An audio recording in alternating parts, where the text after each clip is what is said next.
Hello, hello, and welcome to the Borealis Experience.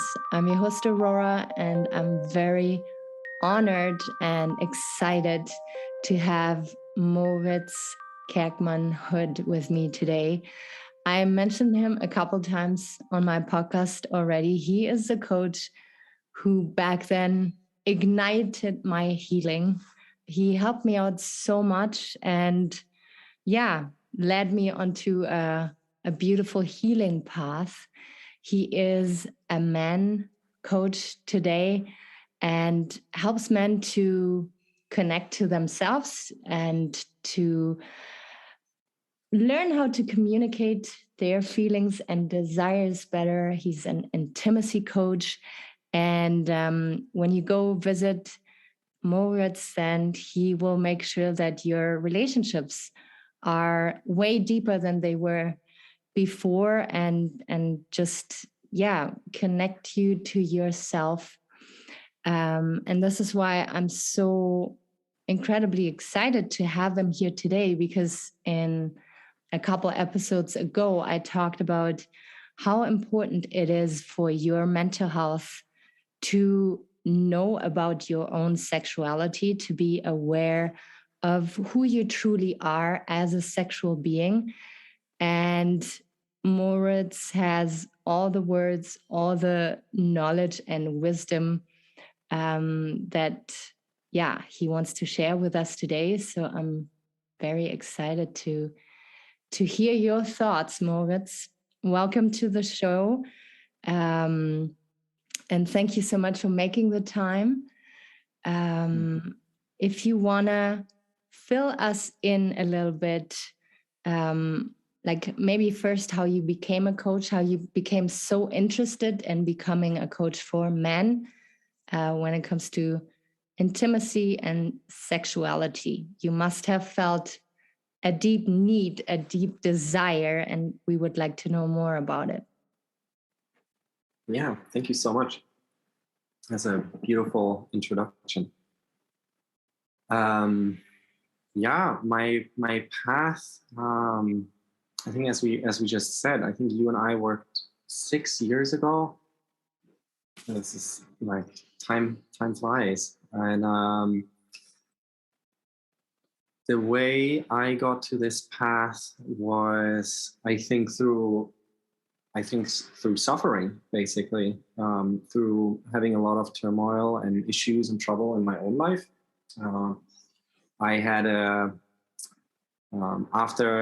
after going to school, I basically traveled to Paris and started off on a career in photography. And I had my first burnout, I think, with 23, and I was very addicted to alcohol. Drank about 1.5 liters, so 1.5 bottles of wine every night, and depression was something very severe in my life, like something that was very present. And I think back then I didn't really know whether I was able to live a life that was happy and joyful. And so it was kind of like just an endless chasing after, I would say, excitement and good feelings through drugs and alcohol and those kind of things. And I think a little fairy whispered to me that I need to change something about that, or I needed to change something about that. And I think that fairy actually had to whisper it to me in many different ways before I started listening. But that's just what it is. It's like we hearing these things through different channels until eventually the pain gets so big that we really like start to try something different, or look at the reality that what we're doing and what we're doing with our lives isn't really working. And for many years, and I would say still to this day, I'm working on these things, and I would say that this this is a path that is it's a goalless path. It's an endless path. It's a constant working and looking at what is the truth for myself, not the ultimate truth, but the truth for myself. And and I would say it's like it's a bit the path. I think I experience it more like an onion. It's like we don't really find the truth. We just discover what actually is bullshit. And then you start to peel it away one little bit at a time. Yeah. Oh man. Yeah, thank you for being so transparent and filling us in. I feel a lot of people who are giving back, helping out others today had to go through hell first to experience it firsthand and to know, okay, this is actually how it feels like. I'm not going to learn it from a book, how to help other people. I'm going to learn it by having to go through it myself. Right. How important would you say is your sexuality when it comes to mental health? How important it is to know about it? I mean, some people live a very asexual life. Some people live a sexual life but are very frustrated. Some people are very... to which degree would you say does it affect your well-being to know about your sexuality?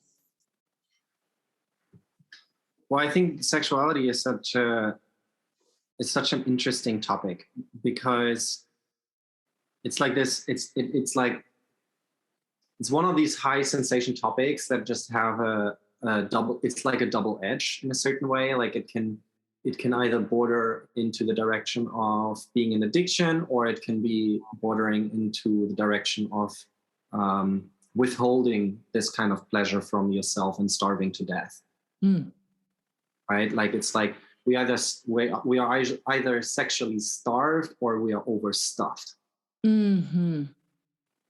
And I think that's what makes this topic so two-faced. Like it can appear like the devil, or it can appear like an angel to you. And it's a highly polarizing topic. And I think any topic that is so highly polarizing has a lot of potential to have you grow as a person and work your mind in what is truth for you and what are ways where we are deluding ourselves.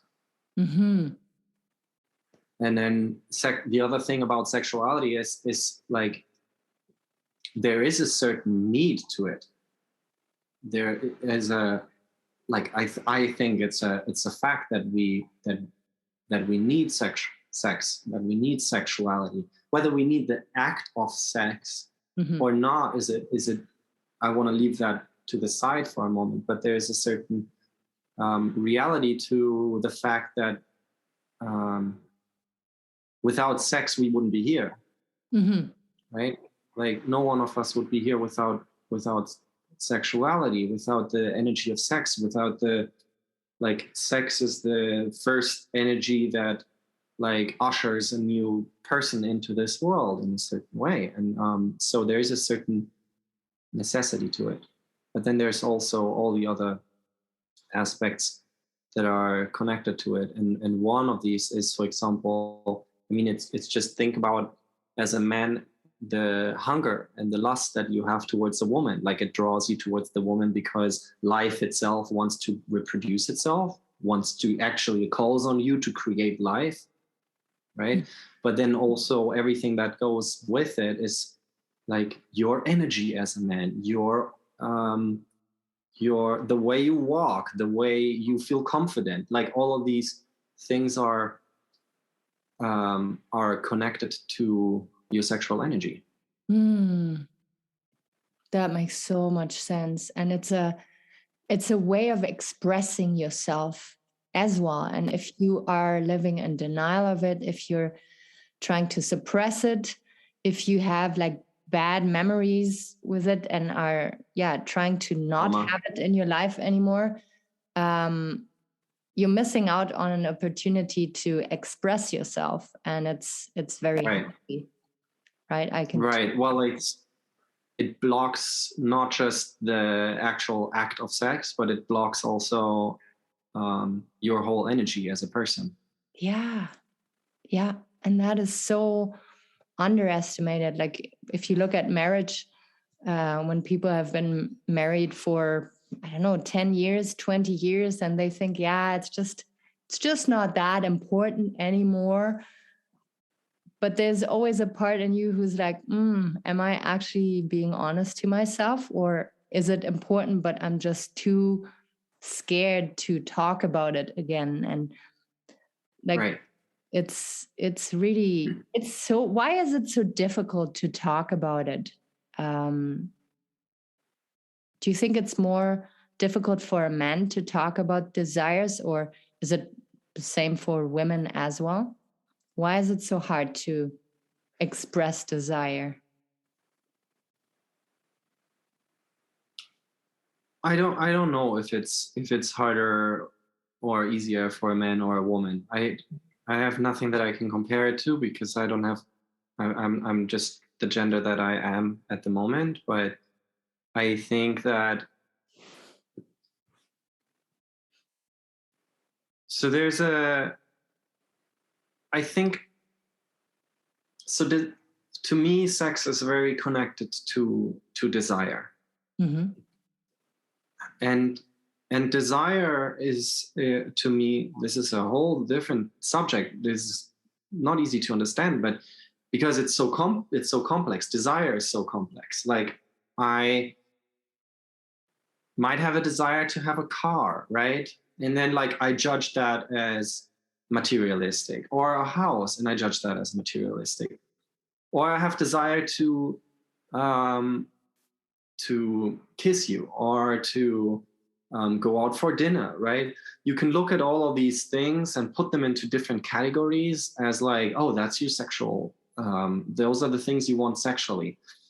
But how do you know that the car isn't actually also part of the same realm, the same sexual desire, whether that is in order to actually become the person that attracts the kind of woman that your DNA is looking for, or a house that will provide the kind of container that actually allows your partner to open up and have sex with you. Like, I mean, think of birds. Like, they first build a nest and then they have sex, right? Mm-hmm. And I look at it in the same way. I think that every single desire, whether that is my clothing or my material desires, or a desire for nourishing my body with a particular kind of food, right? It all goes back to that initial cell that like thrives to grow. Yeah. Right. And so if I have judgment in any of these areas, it blocks me from creating what I'm here to create, right? What I desire to create, the life that I want. And I think there's a holistic connection between all of those things. And there's a certain order also in these things. Mm-hmm. And if you start to like look at this as like it's just a certain kind of like form of energy that wants to come out through you can start to be less in the way of it. And being less in the way of it is what actual vulnerability is about. Yes. And then expressing it and allowing it to come up and to not judge it. Exactly. Yeah. It's one thing to learn to not judge it yourself anymore, and another to be scared of other people's judgment once you express it, and to have that confidence to know that, yes, this is what I desire and I'm going to communicate it, and I don't give a fuck if it pisses off people or not. I'm just going to stand up for it is it's such a courageous act as well, not just vulnerable, but also very courageous, right? And liberating, totally liberating. Absolutely liberating, yeah. Yeah, I totally understand. Now, what you described earlier with building a nest, that forward movement, it felt like you were describing masculine energy there. To come to my next question, what do you think are we as a society getting wrong about masculine sexuality? Or what is it you feel we urgently have to learn if we want to be intimate with a man when it comes to sexuality? Is there, like, with your clients, do you see like a red line? And do you see a pattern of things that could go better in relationships? Yeah, yes. And so first of all, like the example that I said before, like the example of like building a nest, I also want to get rid of it again, you know, because I don't believe actually that there's one particular direction, like that everybody should get, like that sexuality is just in service to having children, right? Yes. I don't actually believe that. Yeah. I think our sexual energy is just creating. It's a desire to create certain things. It's desire to create this reality. Having kids is just one aspect of it. Yes. And so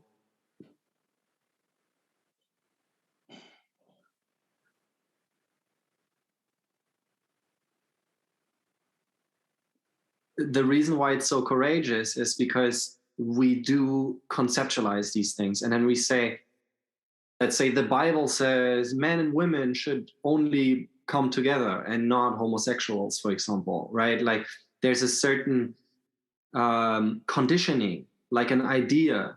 Mm-hmm. Why is that? I mean, like my neighbor builds a house, right? And then like he tries to protect it.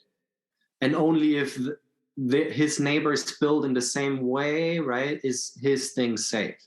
If someone builds something that they don't understand, it becomes a threat. So that's kind of like this kind of like we build something and then we have an inbuilt protection mechanism. And that protection mechanism is also the thing that conditions us into everybody should do the same thing, because that's ultimately what is safe. And that is why it's so courageous to really listen to your true desire rather than to the conditioned version of desire. Because your conditioned version of desire will say, build it exactly the same way your neighbors and your family and your mother and father have done it. Yes. So it's liberating to go within yourself to one particular place, and that is the place where you start to listen to what is really true for yourself. And it takes a lot of work to figure out what is my authentic voice inside me, and what is just this never-ending mantra that has been handed down to me, right? And then learning to differentiate. And when you start to be in tune with your authentic desire, it is very non-rational. It isn't following a pattern. It is saying, I want this. I don't know why, but I want this. And tomorrow you want something else. And after maybe a few days or weeks, all of a sudden you look back and you're like, oh, now I see how that made sense. But you kind of have to just like follow along and trust that like there is a certain kind of like electric current. And that's actually how I identify it. It's like the truth is electric. And it's uncomfortable. And it's this kind of like, I want this, but I don't dare to say. And if you follow that, you get to create something that is unique.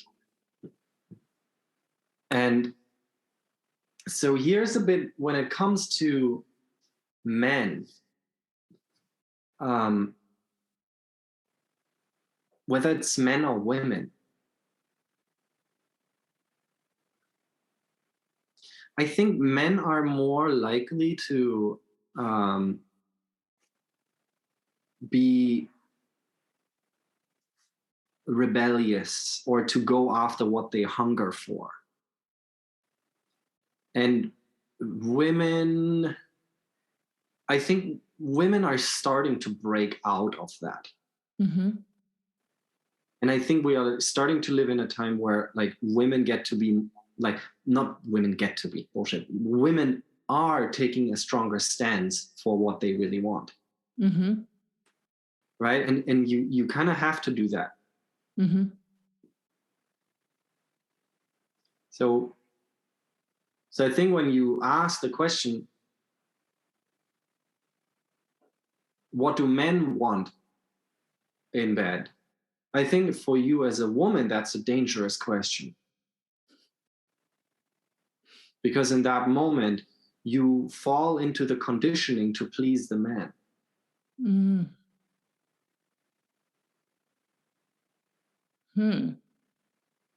And you, in that moment, you lose the attention on what you actually want.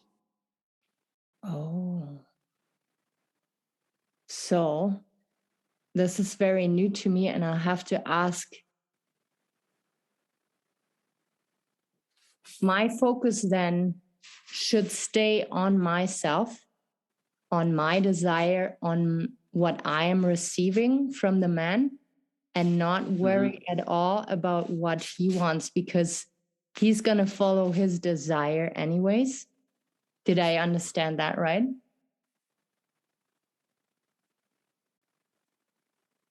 I don't know whether he does or doesn't. Like it might be or it might not be. I actually personally I value both. I value a man who really follows what he wants Mm-hmm. and is a no to like the things that he doesn't want.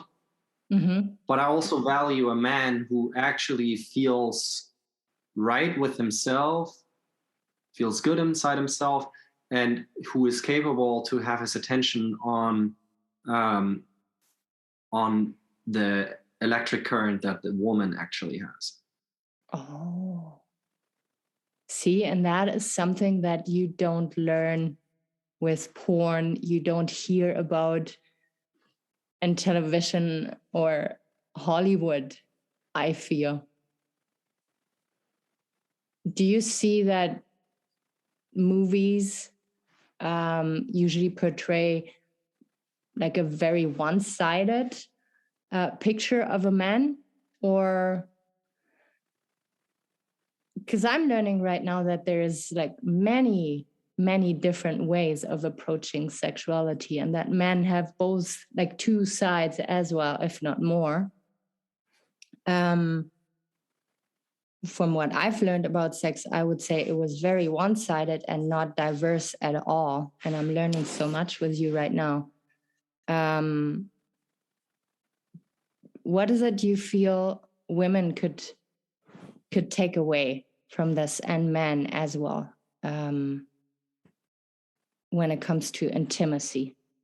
Something that you feel mainstream media is not Seeing. talking about. Yeah. Do you know that moment when you let's say like you have sex with someone and then you get to that point where you feel sensation in your genitals? Mm-hmm. And then what we do is, oh, there's sensation. Let's get wilder. Right? Because we want to build that sensation up towards the goal, which is the climax. Yeah. What I invite everyone to do is, when you feel that first, like this is always the thing, like everybody does that. Like you connect in sex and you're looking for that first moment where you feel sensation. And then once you find that, you speed up because you are looking to get to the climax, right? Or what mainstream calls orgasm. I don't call it orgasm, I call it climax, which is just the peak experience where you have ejaculation, where you have this big explosive sensation, right? So you get to the first moment, you like your genitals connect, and after a while of fucking, you find that moment where you feel something. And instead of speeding up, slow down. Mm. Mm-hmm. And you will notice that instead of rushing to the climax, what you start establishing is it's like rubbing a balloon against your head, and then you try to make a little, and then you pull it a little bit away, and you can feel a static current in between the balloon and your head. Have you ever done that as a child? Mm-hmm, of course, yeah. So instead of like smashing it and rubbing it harder, which would kill the electric current actually, and maybe pop the balloon, you actually just see whether you like how far can you draw this thing away without losing the feeling of the electric current. Mm-hmm. And you see if you can ride this. How long can you hold this connection? Mm-hmm. And what you will take from this is that you can hold this to the point of walking away from each other. You can hold this to the point where your partner is blocks or miles away, and you still feel a connection from your body to their body. Mm. And everything in your life starts to become respective of keeping that electric current inside your body alive, keeping that connection inside your body alive. Mm-hmm. And that will set your whole life right. Because you will start to notice what takes you away from this connection and what keeps you inside of this connection. Yeah. And that will basically, it will revive your body. It will bring electricity and life into places of depression or into emptiness or into loneliness. It will just start to fill you up. Man, this is so beautiful, not only to listen to you, but also to see you. Like you talk like an artist, like a magician. And it all totally resonates with my soul. Incredible how you just described that. And I'm sure our listeners were able to follow as well, even though they could not see you. What I love most is that you talk about the goal setting and being goal less, right? Just what you described with your healing, that you are goal less when it comes to your healing. And with sex, it can be very similar, that you don't rush to some destination, but that you are present in the moment and allow things to happen. Like magic can only happen then when we're not focused on a goal. Is that like, do I understand that right? Yeah. Yeah. I mean, if you have a goal in mind, what the like, here's the thing. It's like, this might sound like very like spiritual, but actually it's actually not at all. It's very simple. It's this, that if you sit on your, if you have a goal in mind, you cannot actually feel what you like, what is presently happening.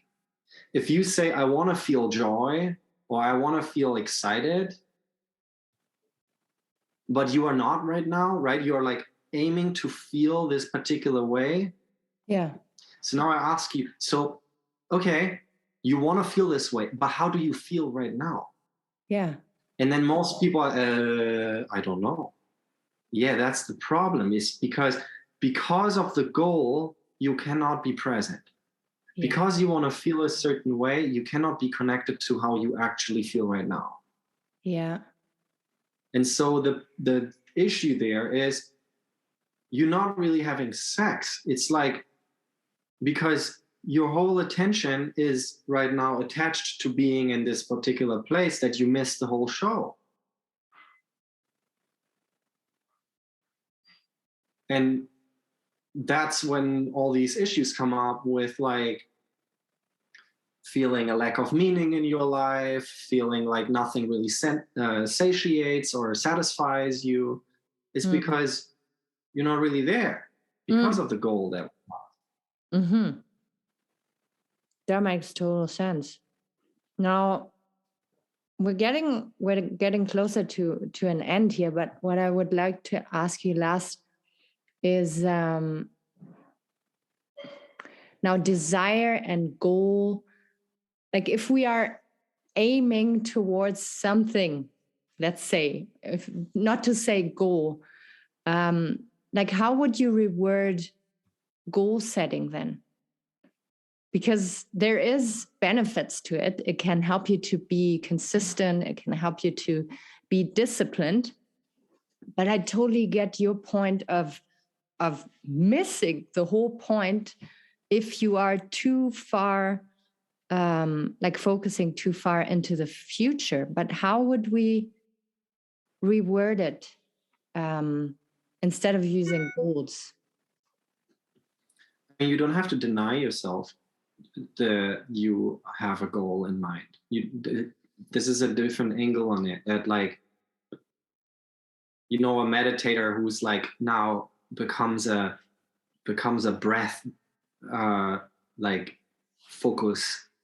Every focus goes on the breath and nothing else is true. Like, that's also not reality. Like, we do have goals, right? We do have cravings, we do have desires to, like, they are all sort of aimed into a certain direction. But it is like wanting to get there and forgetting that the present moment is actually what's really happening. That's a problem. Yes. But being also just in this moment and denying that we are headed into any direction, that's just as much a delusion. Like, when you speak to, like, meditators, you often get the feel that they sort of lying to themselves. Like really rigid meditators. And that's true. It's like, you don't disconnect from your desires. You don't disconnect from the goal. It's just like, all right, I noticed that there's something that I want. And then also, like, I'm really fully connected to what I'm actually dealing with right now. And when you can hold your attention on both, that's when you start to become agile, and it's fun, and you can move and facilitate things, and you can play, right? And that's why, because I think you asked about male sexuality and pornography. I don't regard pornography as something bad. Neither Hollywood, right? Like, there are depictions of like ideal things, like, right? Like, there are a depiction of climax happening every time you have sex. There's a, like, intense climax, or the woman always intensely opens up and lets the man do whatever they fucking want, right? Or in Hollywood, like, it's always a happy ending, right? Like, just look at it for what it is. It's an idealized version of something. It's not the full truth. Yes, but that's important. If you go into it, like, I know that porn, for example, has shown me certain games that are possible to play if you have consent, if you know how to do it right, if you have a play partner who is actually open to these kind of things and wants to explore in that way, then like, wonderful, you have learned something there. But yeah, I totally understand what you mean about the playfulness and creativity. I don't want to say but, I want to say and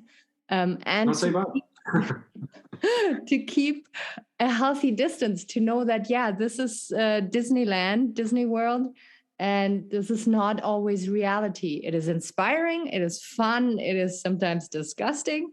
Right.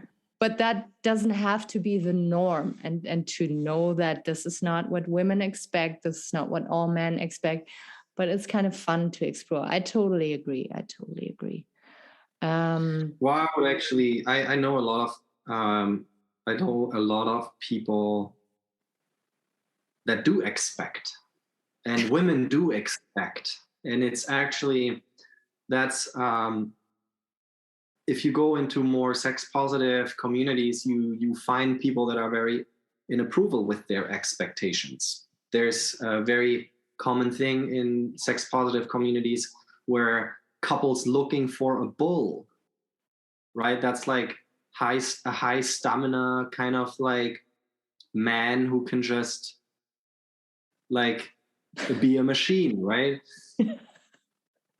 And it's the thing here is, and I think that's like it's like a theme also, is there's a large group of people that are against porn, that hate porn, and I'm not defending porn. I really don't care. I don't care if someone hates it. I don't care if someone disagrees with me. That's totally fine with me. But I am coming from a place where I say, I look at this more internally and I say, why do I hate it? Mm-hmm. What in me hates it? Mm-hmm. There's a certain upset, right? The same way, and if I just turn this a little bit around, because I don't like to talk at women for their hate against porn, but let's say I speak about men hating women for not giving them what they want, right? That's the flip side of the coin. It's like, well, so me hating those women, right, like who don't want to give or whatever, like, so what inside me is that hate, right? It's like the upset that I don't get what I want. Mm-hmm. It's my little inner 5-year-old who's throwing a tantrum that I'm not getting the treat that I wanted, or the red ball that I've seen in the window, right? It's like, there's a certain reality to this. I can actually be with myself in those spots and learn that in order to have something that I want, like the red ball in the shiny red ball in the window, or the sexy woman in the red dress, God knows what it is you want, but you seem to not be able to have it. Instead of resenting that thing, I can look at myself and be like, well, so what in me prevents me from having a relationship with that thing? What in me is it that like gets so upset that I cannot have it? There's a certain reality to like, oh, they want me to be shiny, or they want me to be looking a certain way. Okay, do I want to play that game? Mm-hmm. Is it this much worth to me, right? Like if I want to have a Ferrari, like I don't want to have a Ferrari. I don't really care about a Ferrari. But like if I would want to, I have to ask myself seriously the question, am I willing to step into the kind of games that would get me that Ferrari? Mm-hmm. But then get fucking right with it, rather than get resentful at the world for not handing you everything on a golden platter. I love that. It's a very mature way of looking at it. I like it. And I think when it comes to the hate of porn and the superficialness, I think often it points to an upset that someone hasn't given you the kind of attention that you are looking for. So you hate the superficial because some part of you didn't get seen, didn't get cared for, didn't get met in a more vulnerable way. So you have to hate the superficial Mm. because you think that's all that is available. I think that's so interesting in general. Like, ask yourself, why do you hate certain things? Why are you in resistance to certain things? Not only porn, that's a big and great example, but all things. There's always a story behind that is interesting to hear. Hey, Doza wants to say hi. This is so good. What would you like? Is there something we want to conclude? Is there something that you want to add after everything we've addressed today?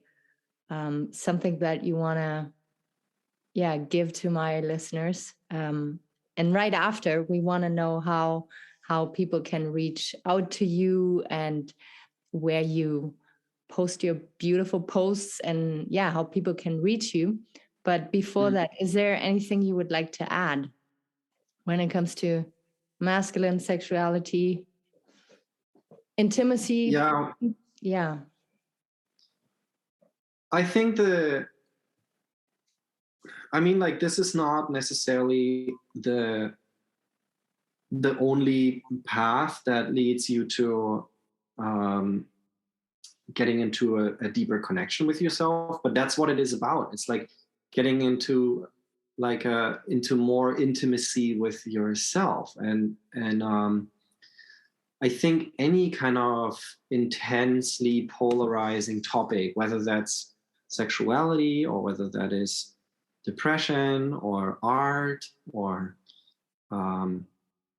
relationships, like all of these things, they all are a path to have a deeper relationship with yourself, and all of the feelings that you have towards them, they can all be a potential to get to know to yourself. And I think that is what is making these things so interesting and so meaningful, really. Like, and I just encourage anyone who has a some kind of like emotional topic going on, that they regard this topic as something that can actually be a gift and a gate to more depth to yourself.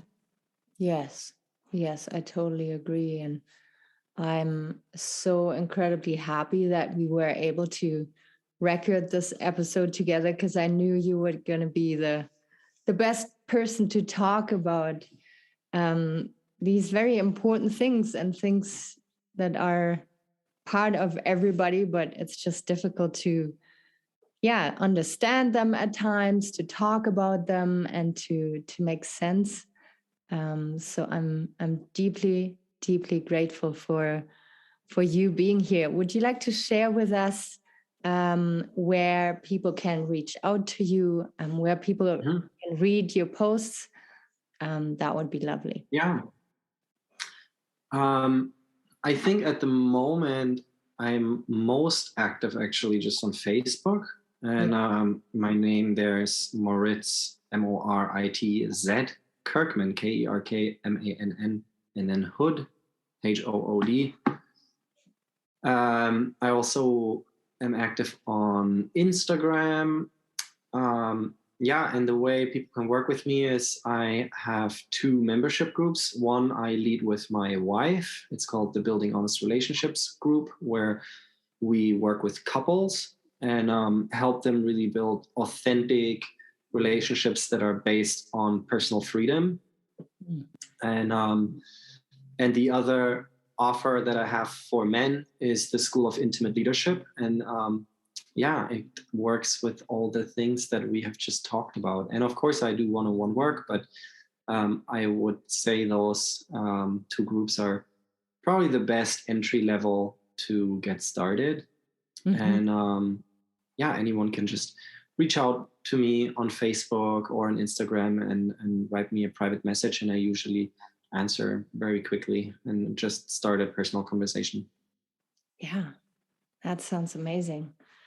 All right, you wonderful people out there, don't hold back. Reach out to Moritz if you feel ready, if you feel a need to get to know yourself better.